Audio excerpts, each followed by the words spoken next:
नमस्कार दोस्तों।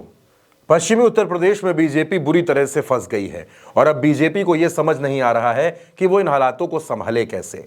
मेरठ, गाजियाबाद, सहारनपुर और कैराना में ठाकुर वोटर्स बीजेपी से नाराज हो गए हैं। मेरठ में तो बीजेपी के विरोध में पोस्टर्स लगाए जा रहे हैं और इतना ही नहीं, ठाकुरों के गांवों में लगातार पंचायतें हो रही हैं।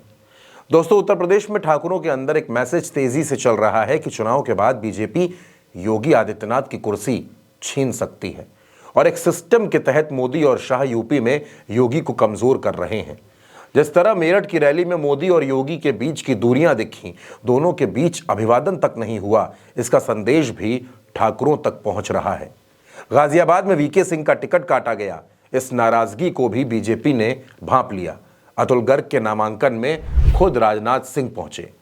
दरअसल पश्चिमी उत्तर प्रदेश में इस बार ठाकुरों को टिकट नहीं मिला। अगर मुरादाबाद की सीट छोड़ दें तो कोई ठाकुर प्रत्याशी नजर नहीं आता। मुरादाबाद को लेकर भी ठाकुरों का कहना है कि वो कमजोर सीट है, वहां सर्वेश सिंह को टिकट हरवाने के लिए दिया गया है। दूसरा, धनंजय सिंह के साथ जो कुछ भी जौनपुर में हुआ उससे भी क्षत्रिय वर्ग नाराज है। मुजफ्फरनगर में तो संजीव बालियान का भयंकर विरोध है। दरअसल मुजफ्फरनगर लोकसभा क्षेत्र के अंतर्गत एक विधानसभा सीट आती है, उसका नाम है सरधना। ऐसा कहा जाता है कि बालियान ने अपनी पूरी ताकत लगाकर विधानसभा चुनाव में संगीत सोम को चुनाव हरवा दिया। संजीव बालियान, संगीत सोम, इन दोनों नेताओं की मीटिंग योगी आदित्यनाथ के साथ कराई गई, यानी संगीत सोम को मैनेज करने की कोशिश की गई। लेकिन संगीत सोम का एक वीडियो भी वायरल हुआ था जिसमें वो ये कह रहे थे कि इस बार गद्दारों को सबक सिखाना है और सामने बैठी हुई जनता तालियां बजाती नजर आ रही थी। बालियान के काफिले पर हमला भी हुआ और ठाकुरों के गांवों में उनका विरोध भी हुआ। लगातार ठाकुर बाहुल्य गांवों में संजीव बालियान का लोग विरोध कर रहे हैं। इतना ही नहीं, पंचायतें भी कर रहे हैं। लेकिन दोस्तों, सिर्फ ठाकुर समाज नाराज हो ऐसा कतई नहीं है।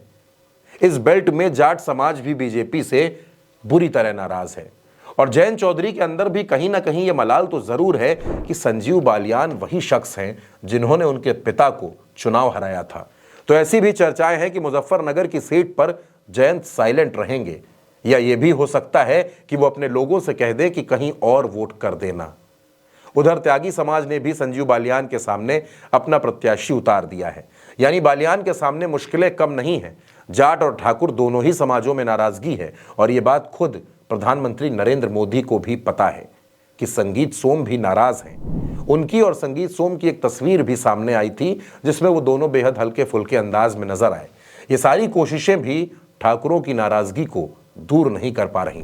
बीजेपी के विरोध में पश्चिम की कई सीटों पर सुर उठ रहे हैं जो बीजेपी के लिए ठीक नहीं है। अब बीजेपी किस तरीके से ठाकुरों की नाराजगी को दूर करेगी ये तो बीजेपी को ही पता होगा। हालांकि एक प्लान जरूर तैयार किया गया है कि जहां पर ठाकुर वोटर्स ठीक ठाक संख्या में हैं, उन सीटों पर खुद योगी आदित्यनाथ रोड शो करेंगे ताकि इन सीटों पर बीजेपी को नुकसान ना हो। दोस्तों, अगर पहले चरण में होने वाली सीटों पर ही बीजेपी को इस तरीके का नुकसान उठाना पड़ रहा है तो 7वें चरण तक पहुंचते पहुंचते विरोध कहां तक जाएगा ये खुद समझा जा सकता है।